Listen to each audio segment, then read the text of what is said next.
Friends, एमकेएच की इस video series में आप सभी का बहुत बहुत स्वागत है। मैं स्नेहा सिंह आठिया और इस वीडियो में हम पढ़ने वाले हैं क्लास 6 का चैप्टर नंबर 5 जिसका नाम है पदार्थों का पृथक्करण। अब देखिए, हम पदार्थों का पृथक्करण क्यों करते हैं, पहले तो हमें ये समझ में आना चाहिए। तो आप क्या करते हैं कि अगर आपको भूख लगी है तो आप क्या करते हैं, अपनी माता जी के पास जाते हैं और कहते हैं कि देखिए मम्मी, मुझे तो क्या है, भूख लगी है, मुझे तो चावल बना करके दीजिए।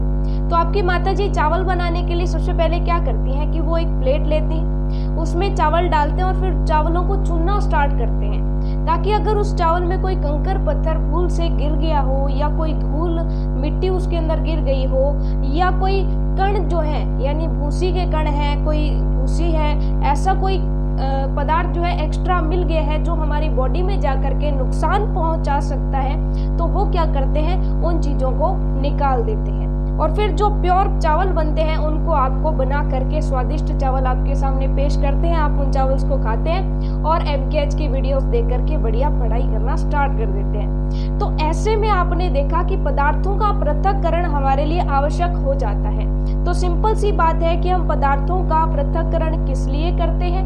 हम पदार्थों का पृथक्करण अनावश्यक तथा नुकसान पहुंचाने वाली चीजों को अलग करने के लिए करते हैं।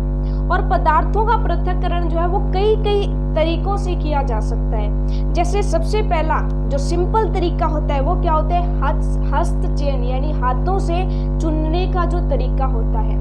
सिंपल सी चीज जैसे चावल चुनते हैं, जैसे कई बार चीनी चुनते हैं या कोई दाल वगैरह है, तो वो जब भी आपके घरों में बनाई जाती है तो आपने साधारणतः आपकी माता जी को या जो भी आपके घर में खाना बनाते हैं उनको इस तरह से चुनते हुए आपने प्लेट में डाल करके चुनते हुए जरूर देखा होगा, ठीक है। और अगर नहीं देखा तो आप ध्यान से देखा कीजिए, जब भी दाल बनती है ना आपके घर में तो ध्यान से देखा कीजिए कि क्या ऐसा कुछ प्रोसेस होती है क्या या नहीं होती, ठीक है।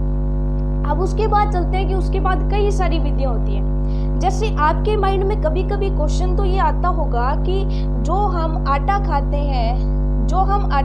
हैं, जो कनक होती है यानी जो गेहूं होती है, उसकी आकृति कुछ इस तरीके से होती है, जो उसका गेहूं का पौधा होता है तो उसकी आकृति कुछ इस तरीके की होती है। इसको साधारणतः हम क्या बोलते हैं, बाली बोलते हैं, बाली, ठीक है। स्थानीय भाषा में हम इसे क्या बोलते हैं, बाली बोलते हैं। गेहूं की बाली बोलते हैं और इस गेहूं की बाली में इस तरह से जो है यहाँ पर एक एक गेहूं के दाने होते हैं। क्या आपके माइंड में ये नहीं आता कि ये गेहूं के दाने इस गेहूं के पौधे में से निकाले कैसे जाते हैं, ठीक है। वीट जो होती है हमारी यानी जो गेहूं होती है इस तरह की, तो गेहूं हमारे पास किस तरह से निकल करके आती है। तो इसमें क्या होता है कि जब गेहूं का पौधा पूरे अच्छी तरीके से सूख जाता है तो किसान उसे क्या करते हैं कि जब बिल्कुल सूख जाता है यानी उसका जो ऊपर का कवर है वो बिल्कुल सूख जाता है, तो ऐसे में जब उसे पटका जाता है, उसे एक कठोर सतह पर बार बार मारा जाता है, तो उसमें क्या होता है कि जो इसमें से ये जो ऊपर का कवर होता है वो क्या होता है, पूरी तरह से खराब हो जाता है यानी टूट जाता है, ठीक है। ये बिल्कुल उस तरीके से जैसे अंडा टूट जाता है और अंदर से पक्षी उछल करके बाहर आ जाता है, वैसे ही होता है कि ये क्या हो जाता है, बिल्कुल कठोर हो जाता है। ऐसे में जब उसे पटकेंगे तो ये ऊपर का कवर टूट जाएगा और अंदर से गेहूं बाहर निकल आएगी। तो ऐसे में जब इसका कवर टूटेगा तो इसकी जो भूसी होगी वो भी गेहूं के अंदर मिक्स हो जाएगी। अब उस भूसी को कैसे अलग किया जाता है, इसको जो है ये जो भूसी है जो कनक से यानी गेहूं से अलग की जाती है किसानों द्वारा, तो वो आपको पता है कि आजकल मशीनों के अंदर होती है जिसे आप थ्रेसिंग मशीन कहते हो। तो थ्रेसिंग मशीन में क्या किया जाता है कि ये जो बालियां होती हैं यानी गेहूं के पौधे होते हैं, इन्हें बार बार किसी कठोर सतह पर मारा जाता है यानी पटका जाता है, ऐसे में गेहूं अलग हो जाती है, ठीक है। तो एक तो विधि होगी अलग करने की, कौन सी विधि, थ्रेसिंग। तो हमने अब तक कौन कौन सी विधि पढ़ी, सबसे पहली जो विधि थी वो तो हमने पढ़ी हस्तचयन विधि, सबसे पहली विधि हस्तचयन विधि। और दूसरी विधि हमने कौन सी पढ़ी, थ्रेसिंग विधि, ठीक है। इसके बारे में विस्तार से अभी चर्चा हम करेंगे, फिलहाल हम इनके बारे में थोड़ा थोड़ा जान रहे हैं, ठीक है। तो दूसरी हमारी विधि कौन सी हो गई, दूसरी होगी थ्रेशिंग विधि। अब तीसरी विधि की बात करते हैं, तो तीसरी विधि कौन सी होगी। अब हमने गेहूं तो अलग कर ली, लेकिन गेहूं के साथ साथ उस गेहूं में हमारे पास जो है उसमें अभी भी कुछ भूसी है। तो इसको किसान क्या करते हैं कि किसान अपने घर में इस भूसी और कनक का जो मिश्रण है, यानी गेहूं का जो मिश्रण है, उसे ले आते हैं और फिर क्या करते हैं कि अपने घर में ले जा करके इस तरह से जो है एक फैन चलाते हैं, फैन शुरू करते हैं। फैन शुरू करते हैं तो फैन हवा मारता है और किसान क्या करते हैं कि ये जो गेहूं और भूसी है इसको एक पात्र में लेकर के इस पंखे के सामने जो है इस तरह से उड़ेलते हैं। जब पंखे के सामने से इस तरह से उड़ेलते हैं तो जो भूसी होती है वो हल्की होती है, तो ऐसे में जो भूसी होती है वो उड़ उड़ कर यूं जो है थोड़ी सी दूर जा करके इसका ढेर लगना शुरू हो जाता है। लेकिन गेहूं होती है वो तो उड़ नहीं पाती, वो तो भारी होती है, तो गेहूं का ढेर यहीं पर लग जाता है। तो चलिए ये हो गई हमारी क्या, गेहूं एकत्रित, और ये हो गई हमारी भूसी एकत्रित। इसके अलावा अगर धूल होती है, मिट्टी होती है, तो वो भी इसके साथ साथ उड़ करके यहाँ पर चली जाती है और ये हमारी जो गेहूं है वो अलग हो जाती है। तो ये जो विधि है जिसमें हवा के झोंकों के माध्यम से गेहूं को अलग किया जाता है भूसी से, तो ये जो विधि है इसको बोला जाता है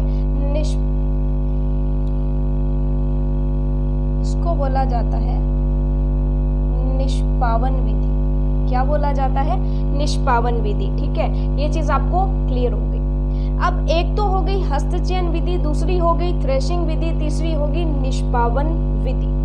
इसके अलावा आपने देखा होगा कि कुछ चीजों के धूल जमी हुई रहती है, कुछ चीजों के ऊपर धूल जमी हुई रहती है, तो ऐसे में उसे हम कैसे अलग कर सकते हैं? जैसे इसका एग्जाम्पल लेते हैं कि मान लीजिए आप क्या करते हैं कि आप मान लीजिए कि किसी भी चीज़ के लिए, मान लीजिए कि आप खाना खाना चाहते हैं और खाना खाने के लिए आप सैलेड में प्याज खाना चाहते हैं, तो ऐसे में आप क्या करते हैं कि प्याज काटते हैं, लेकिन गलती से आपके हाथों से जो प्याज वाला जो जिसमें भी आपने बर्तन में प्याज काटे हैं वो प्याज वाला जो कटोरा है या जो भी जिस भी बर्तन में आपने काटे हैं वो नीचे गिर जाता है। तो ऐसे में धूल मिट्टी उन प्याज के जो पीस हैं उन पर चिपक जाएगी। यानी प्याज तो आपने काट लिया लेकिन वो तो धूल मिट्टी में हो गई। और प्याज आप काटना नहीं चाहते तो अब उन्हीं प्याज को अगर आपको खाना है तो आप क्या करोगे, उसमें पानी डालोगे।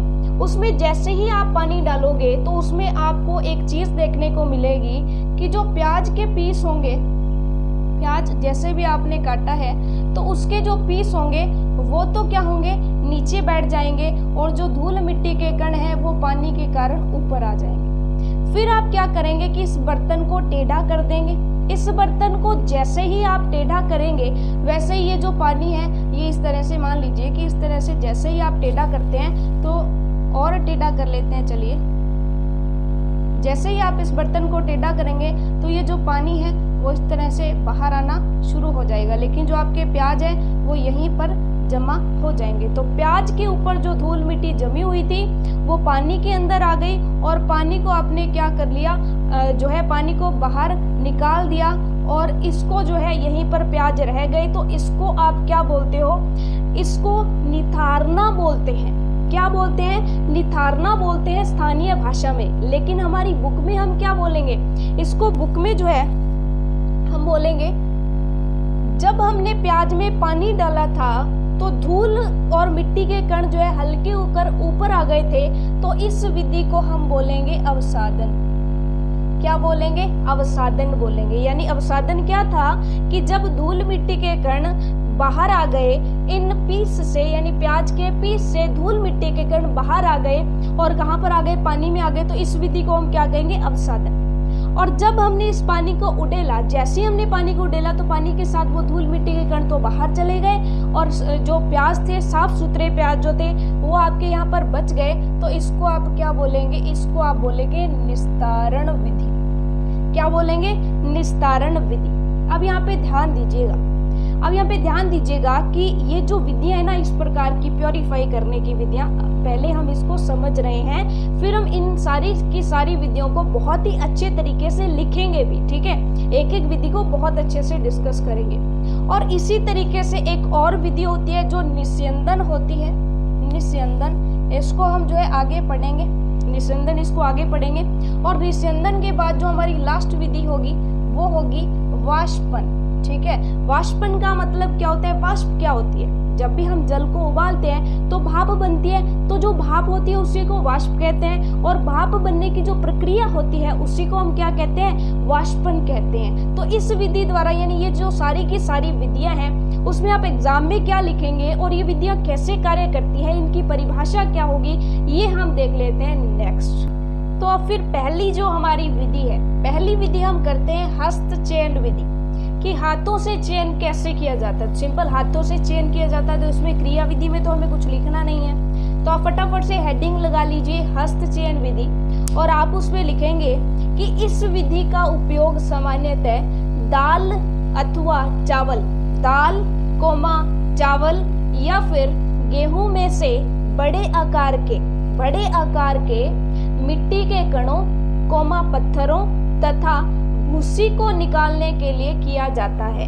यानी इस विधि का उपयोग हम कब करते हैं? कि जब हमें चावल में से, गेहूं में से या फिर किसी दाल में से बड़े मिट्टी के कण जो होते हैं, या फिर बड़े जो छोटे छोटे कंकर होते हैं, या फिर जो बड़ी भूसी होती है, ठीक है, छोटी भूसी हम नहीं निकाल सकते, बड़ी जो भूसी होती है उसे हम चुन चुन कर निकाल लेते हैं। ठीक है, छोटी भूसी के लिए हमें क्या करना पड़ता है? आगे की जो विधियां उसका उपयोग करना पड़ता है, क्योंकि ऐसे में छोटी छोटी भूसी को जब हाथ से निकालेंगे तो उसमें बहुत टाइम लग जाएगा। तो इससे अच्छा है कि हम क्या करें कि ये निष्पावन जो विधि है उसका उपयोग कर लें। सिंपल सी बात है, फैन चलाओ, उसके सामने जो है चावल डाल देना, चावल में से भूसी उठ जाएगी। ठीक है, ये चीज़ हमें समझ आ गई। ठीक है, और ये चीज़ हमें समझ आ गई। ठीक है, तो इसकी ये जो परिभाषा थी इसमें आपने क्या लिखा कि हस्त विधि का उपयोग चावल कोमा दाल अथवा गेहूं में से बड़े आकार के मिट्टी के कणों कोमा पत्थरों तथा भूसी को निकालने के लिए किया जाता है। ठीक है, और इसमें जो है अशुद्धि की मात्रा प्राय कम होती है। क्या लिखेंगे आप? कि इसमें प्राय अशुद्धि की मात्रा कम होती है। यानी ऐसा नहीं है कि बहुत इसमें कंकर ही कंकर है तो ऐसे में हम हाथ से लग जाएं। ठीक है ना, आपको अगर थोड़े ही चावल बनाने हैं तो उसमें थोड़े से चावल जो है छांटने, उसमें आपको ज़्यादा देर नहीं लगेगी। लेकिन अगर बहुत सारे चावल अगर हमें छांटने हो तो उसे हाथ से करना संभव नहीं होगा। जैसे फॉर एग्जांपल कि किसान ने क्या किया कि गेहूं निकाल तो ली। अब किसान के खेत में तो मान लीजिए कि 6 ट्रॉली जो ट्रैक्टर की ट्रॉली होती है, 6 ट्रॉली अगर गेहूं हुई है तो 6 ट्रॉली गेहूं के अंदर से भूसी अगर आप हाथ से निकालने लग जाओ तो क्या वो पॉसिबल है? नहीं। तो ऐसे में आप हस्त विधि का उपयोग नहीं करते हैं। आप हस्तचयन विधि का उपयोग तभी करेंगे जब आपको अशुद्धि की मात्रा कम हो। ठीक है, ये चीज आपको समझ आ गई। यानी कि जब आपको थोड़ी मात्रा में पदार्थ जो है शुद्ध करना होता है उसमें आप फटाफट से हाथ से कर लेते हैं। ठीक है, ये चीज हमें क्लियर हो गई। तो हस्तचयन विधि आपने कर ली, इसका उपयोग आपने कर लिया। अब हम नेक्स्ट चलते हैं थ्रेशिंग विधि। तो नेक्स्ट जो हमारी दूसरी विधि रहने वाली है वो कौन सी रहेगी? दूसरी विधि है हमारी थ्रेशिंग विधि।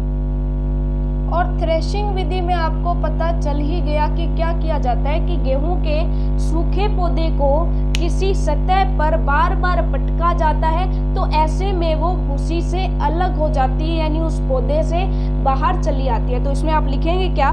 फटाफट से जो है वो नोट्स बनाइए।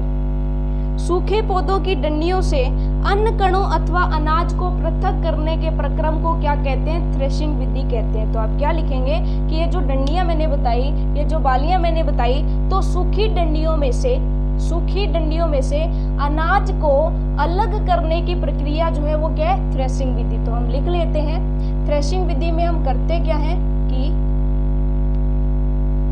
सूखी डंडियों से अनाज को पृथक करने की विधि।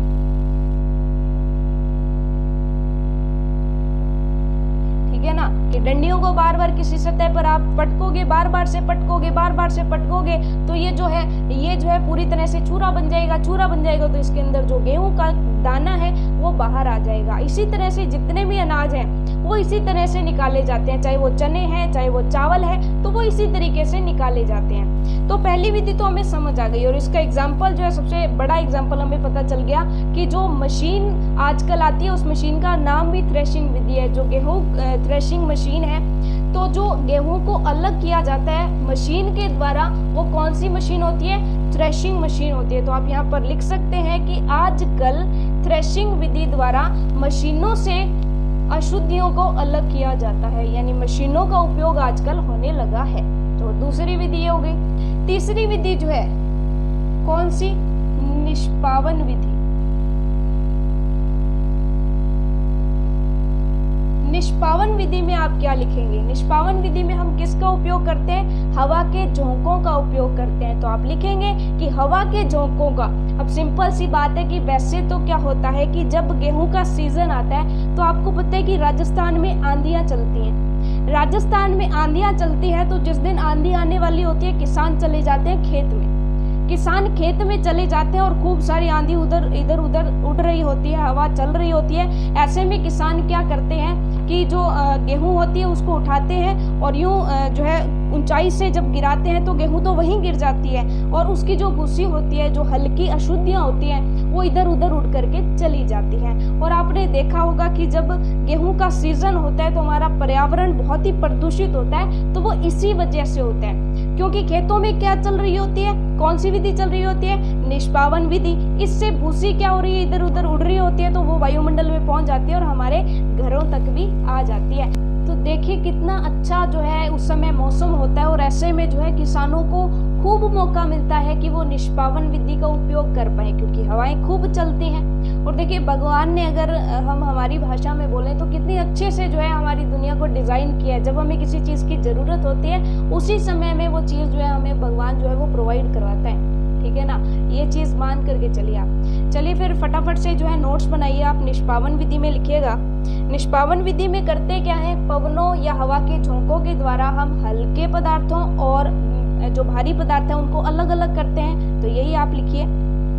निष्पावन का उपयोग पवनों तथा वायु के झोंकों द्वारा। निष्पावन विधि का उपयोग पवनों तथा वायु के झोंकों के द्वारा मिश्रण से भारी तथा हल्के पदार्थों को अलग करने में किया जाता है। ये चीज आप फटाफट से लिख लें। मिश्रण से भारी तथा हल्के अवयवों को पृथक करने में किया जाता है। उसी के बाद आप लिखेंगे कि साधारणतया किसान इसी विधि का उपयोग हल्की भूसी तथा गेहूं को अलग करने में करते हैं। तो ये चीज़ आपको समझ आ गई। और ऐसे में आप जो है निष्पावन विधि के लिए एक डायग्राम भी बहुत ही अच्छा सा बनाएंगे, जिसमें आप क्या करेंगे कि इस तरह से जो है एक किसान बनाएंगे। इस तरह से जो है आप एक किसान बनाएंगे, और किसान के हाथ में जो है इस तरह से एक बर्तन है जिसमें से जो है गेहूं जो है नीचे जा रही है। तो गेहूं तो जाएगी नीचे, लेकिन जो भूसी है वो उड़ करके इस तरह से जाएगी। तो आप ये यहाँ पर लिख देंगे कि ये तो जी हमारी क्या है? भूसी है, और ये जो नीचे ढेर लग रहा है जी ये हमारी क्या है? ये हमारी गेहूं है। तो इस तरह से आप डायग्राम बनाएंगे। अच्छा सा डायग्राम आपको नोटबुक पे बनाना है। चलिए हमारी जो तीसरी विधि है निष्पावन विधि वो भी हो गई। अब हम चलते हैं हमारी चौथी विधि की तरफ। अवसादन, निस्तारण और निस्यंदन, तीनों अलग अलग चीजें हैं। तो सबसे पहले जो है हम किसकी बात करते हैं? सबसे पहले हम बात करते हैं अवसादन की। ठीक है, तो अवसादन में आप क्या लिखेंगे? समझ तो लिया आपने। ठीक है, कि जब आप प्याज में पानी डालेंगे तो प्याज में जो मिट्टी के कण चिपके होंगे वो अलग होकर के ऊपर हो जाएंगे, यानी हल्की अशुद्धियां जो है तैरने लगती है किसके ऊपर? पानी की सतह पर। तो फटाफट से आप जो इसकी परिभाषा लिखिए कि मिश्रण में जल मिलाने पर, सिर्फ अवसादन की परिभाषा लिख रहे हैं हम। ठीक है, मिश्रण में जल मिलाने पर भारी अवयव नीचे बैठ जाते हैं, भारी अवयव नीचे तली में बैठ जाते हैं, तथा हल्के अवयव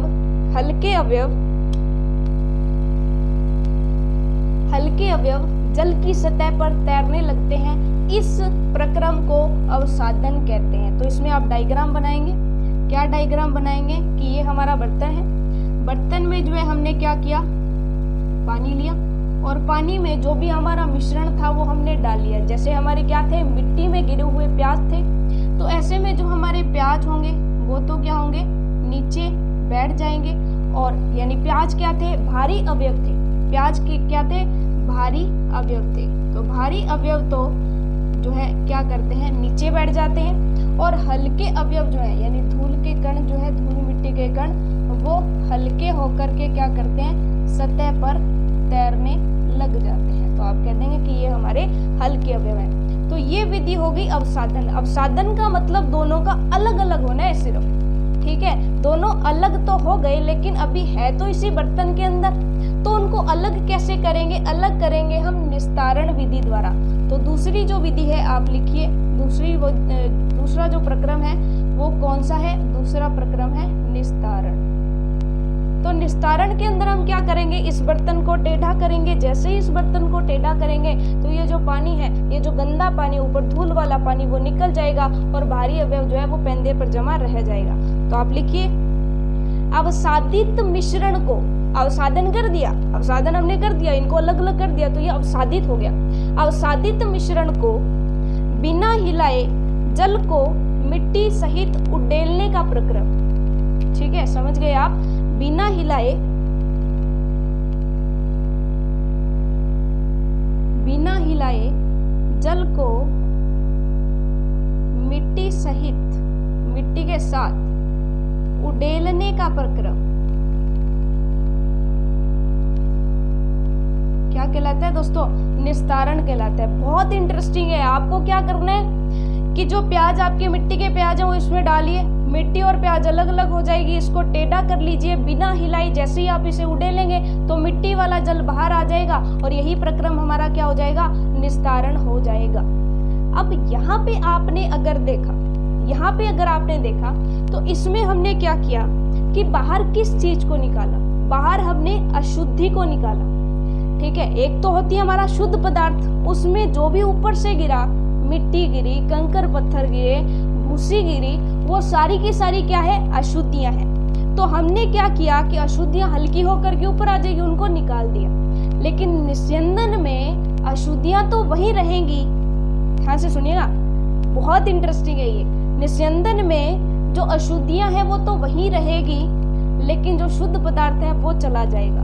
वो कैसे, इसमें हम क्या करते हैं कि अगर आपने चाय बनाई हो या किसी को चाय बनाते हुए देखा हो तो आपने हम क्या करते हैं कि पहले तो हम चाय बनाते हैं, जैसे ही चाय तैयार हो जाती है तो उसे छलनी लेते हैं और उसे जो है चाय को छानते हैं। तो उसमें क्या होता है, जो चाय की पत्ती होती है वो तो क्या हो जाती है, छलनी के अंदर ही रह जाती है, बल्कि जो चाय होती है वो नीचे से चली जाती है। ऐसा ही हम पानी फिल्टर करते हैं, तब करते हैं। पानी, ये मान लीजिए कि गंदे पानी को आपको फिल्टर करना है, छानना है, तो आप क्या करते हैं कि उसमें से छलनी में डालते हैं, तो शुद्ध पानी तो चला जाता है लेकिन गंदगी वहीं पर रह जाती है। ये चीज आपको समझ आ गई। इसका मतलब क्या है कि ये जो विधि है वो है निस्यंदन। निस्यंदन विधि में हम क्या करते हैं, निस्यंदन विधि में मिश्रण को किसी कपड़े पर, यानी या तो हम कपड़े से छान सकते हैं या फिर छलनी पर, या तो कपड़े पर या फिर छलनी पर, या फिर कोई जो फिल्टर पत्र होता है। फिल्टर पत्र क्या होता है दोस्तों कि एक पत्र होता है, एक जो है आपका कागज होता है ना, वैसा एक पेज होता है जिसमें बहुत ही छोटे छोटे छिद्र होते हैं, बिल्कुल छलनी के समान या कपड़े के समान छोटे छोटे छिद्र होते हैं, जिसको हम कोई पदार्थ को छानने में, शुद्ध करने में उपयोग करते हैं, ठीक है। तो ऐसे में क्या होता है कि ये जो है फिल्टर पेपर है, फिल्टर पेपर के अंदर क्या है, बहुत ही छोटे छोटे कण हैं, छोटे छोटे छिद्र हैं, सूक्ष्म छिद्र इनको कहते हैं। तो ये सूक्ष्म छिद्र जो है, जब भी इनमें कोई द्रव और ठोस का मिश्रण डालेंगे तो ठोस तो ऊपर रह जाएगा और द्रव इसके अंदर चला जाएगा। ये बिल्कुल ऐसे ही कि जब आप चाय छानोगे तो चाय में द्रव क्या है, जो हम चाय पीते हैं, और ठोस क्या है, चाय की पत्तियां। तो ऐसे में ठोस तो ऊपर ही रह जाता है लेकिन सूक्ष्म छिद्रों से द्रव निकल जाता है। तो इसमें फटाफट से आप लिखेंगे, बहुत इंटरेस्टिंग है, फटाफट से आप इसकी थ्योरी लिख लीजिए। निस्यंदन में आप क्या लिखेंगे कि निस्तारण हमारा हो गया। तीसरी जो विधि थी हमारी निस्यंदन,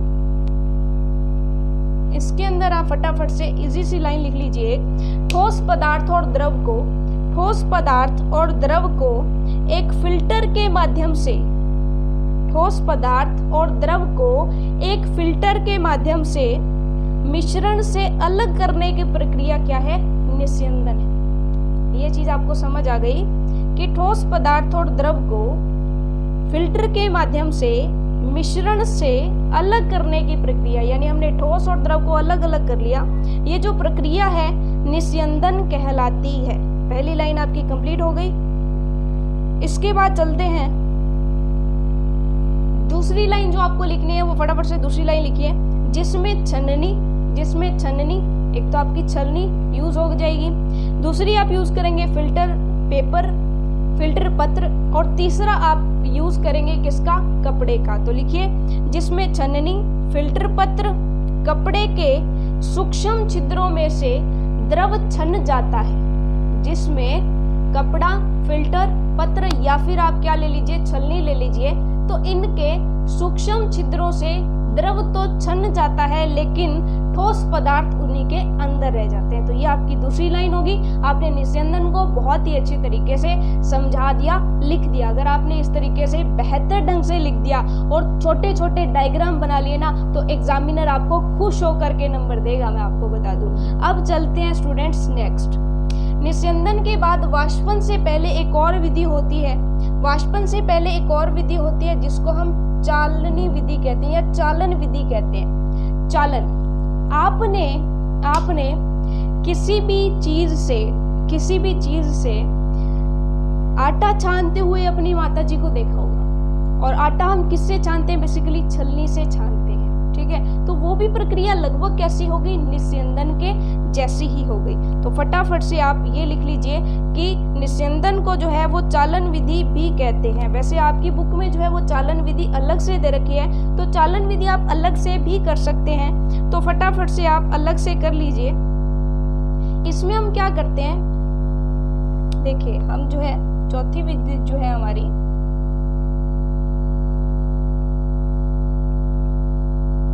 चालन विधि, तो इसमें क्या करते हैं? हमारी ये मान लीजिए कि ये जो है छलनी है, इस तरह की एक छलनी है। तो इसमें हम क्या करते हैं कि आटा डफ जो होता है वो डाल देते हैं, ठीक है। और उसके बाद क्या, इसे जोर जोर से हिलाया जाता है। तो इसमें छोटे छोटे छिद्र होते हैं, तो जो पतला आटा होता है, यानी जो छोटे छोटे कण होते हैं, वो तो नीचे चले जाते हैं। यानी ये निस्यंदन के बिल्कुल ऑपोजिट है, ठीक है। सॉरी, निस्यंदन के जैसी ही है, माफ कीजिएगा, निस्यंदन के बिल्कुल जैसी ही है, ठीक है। उसमें तो द्रव और ठोस को अलग कर रहे थे, इसमें ठोस और ठोस को ही अलग कर रहे हैं, ठीक है। जो इस चलनी के अंदर बचेगा वो भी ठोस होगा, जो नीचे जाएगा वो भी ठोस होगा, सिंपल सी चीज, ठीक है। तो आटे को इस तरह से छानते हैं, तो जो बिल्कुल बारीक आटा होता है वो तो नीचे चला जाता है, और जो उसका जो उसमें जो अशुद्धियां होती हैं वो ऊपर रह जाती हैं। ये चीज आपको समझ आ गई। अब इसको चालन विधि क्यों कहते हैं? चालन विधि क्यों कहते हैं? तो सिंपल सी बात है, इसमें जब आप इसको चलाओगे ना तभी आटा नीचे आएगा। आप एक काम करना, छलनी लेना, छलनी में आटा डाल लेना, तो नीचे कुछ नहीं आएगा, ठीक है। थोड़ा बहुत ही आएगा, कुछ नहीं आएगा। आपको क्या करना पड़ेगा? उसको अच्छे से यूं हिलाना पड़ेगा। जब तक आप उसको यूं हिलाएंगे नहीं, तब तक नीचे कुछ नहीं आएगा। ये चीज आपको समझ आ गई। और ऐसा ही आपने अगर जो निर्माण कार्य करते हैं, श्रमिक जो निर्माण कार्य करते हैं, जो सीमेंट छानते हैं, तो उनको सीमेंट छानते भी आपने देखा होगा। वो क्या करते हैं कि जब सीमेंट और ये जो आपकी क्रशर और बजरी वगैरह होती है, तो इनको छानते हैं ना, तो उनके पास जो है बड़ा सारा ऐसे जो है चालन होता है, जिसको जो है वो स्थानीय भाषा में झारना या झरना बोलते हैं। झारना या झरना बोलते हैं। उसमें वो क्या करते हैं कि ढेर सारी सीमेंट डाल दी जाती है, और फिर जो है फावड़े से जो है इस सीमेंट को यूं यूं हिलाया जाता है, ताकि जो कंकर है वो तो ऊपर ही रह जाते हैं, और जो बारीक सीमेंट क्रशर और होते हैं वो नीचे से निकल जाते हैं, और उस शुद्ध सीमेंट और ये जो क्रशर है, बजरी नहीं, क्रशर जो उसको यूज कर लेते हैं। तो ये चीज आपको समझ आ गई। और ऊपर जो कंकर पत्थर है उनको साइड में हटा करके फेंक देते हैं, तो इसीलिए इसको चालन विधि कहते हैं। तो फटाफट से आप चालन विधि की डेफिनेशन लिख लीजिए, ठीक है ना। चालन विधि फटाफट से लिखिए कि चालन विधि में हम पदार्थ को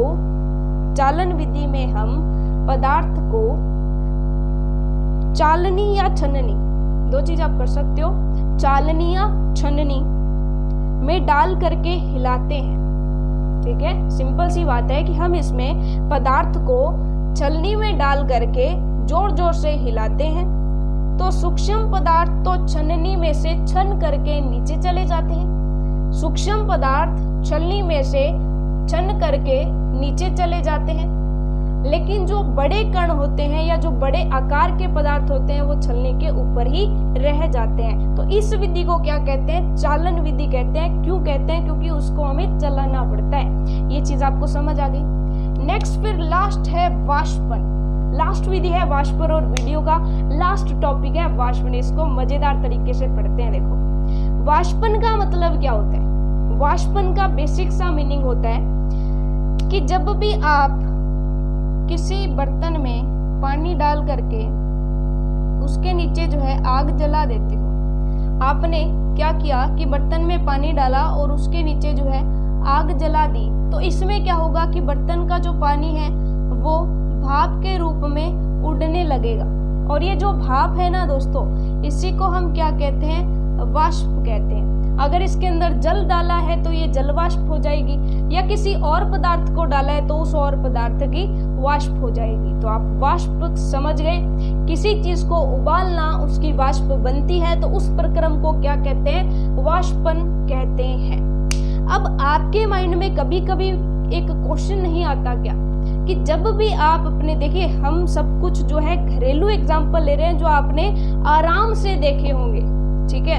आप क्या कीजिए कि आप अपने फर्श पर, आपके घर में जो भी फर्श है उस पर एक काम कीजिए कि धूप में जाइए और एक गिलास पानी उड़ेल लीजिए। ध्यान रखिएगा कि आपको ऐसे ना हो कि कोई गिर जाए वहां से फिसल करके।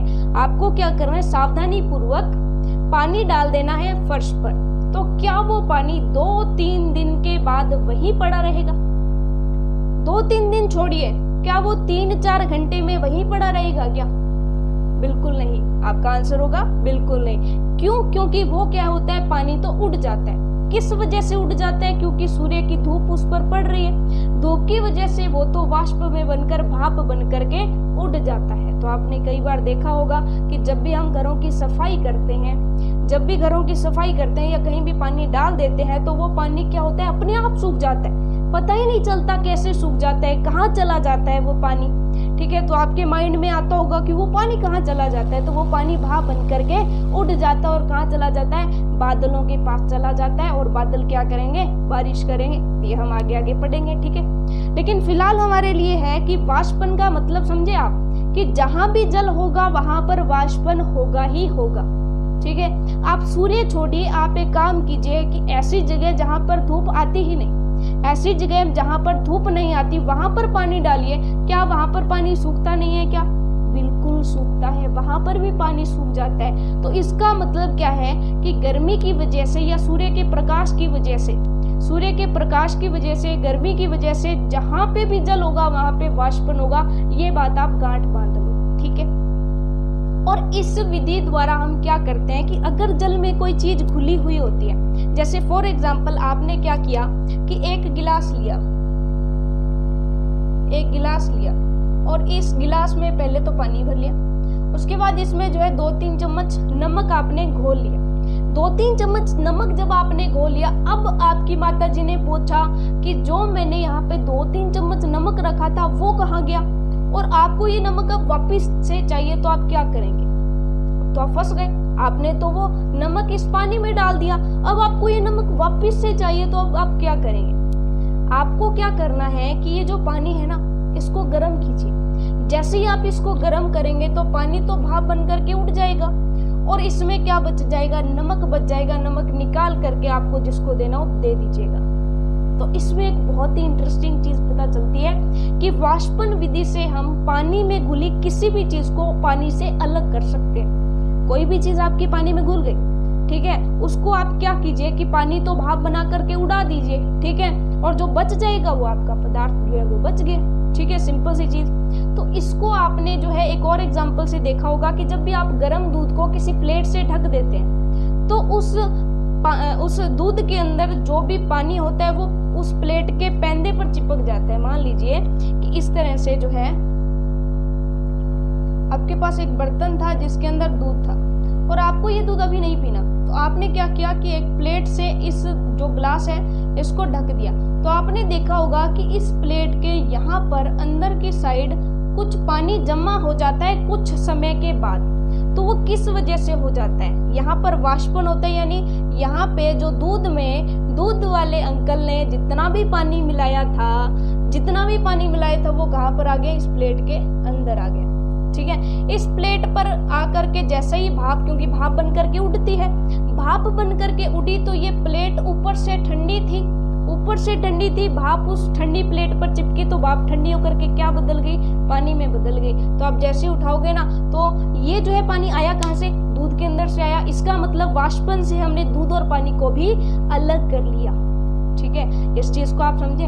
ठीक है, अब चलते हैं कि वाष्पन विधि का और उपयोग कहाँ किया जाता है। तो समुद्र के जल से नमक बनाया जाता है, किससे? वाष्पन विधि द्वारा। समुद्र का जो जल होता है ना दोस्तों, ये बहुत इंटरेस्टिंग फैक्ट है कि नमक कैसे बनता है। समुद्र का जल कड़वा होता है तो उसके अंदर क्या होता है? पानी और नमक होता है। इसका मतलब हम क्या करते हैं कि समुद्र के पानी को उबालना शुरू कर देते हैं? नहीं, इतना पानी उबालेंगे थोड़ी। तो ऐसे में हम क्या करते हैं कि सूर्य की उपस्थिति में उसका वाष्पन करवाते हैं। यानी समुद्र के किनारे क्या किया जाता है कि गहरे गड्ढे बना दिए जाते हैं जिसमें समुद्र का पानी भर दिया जाता है।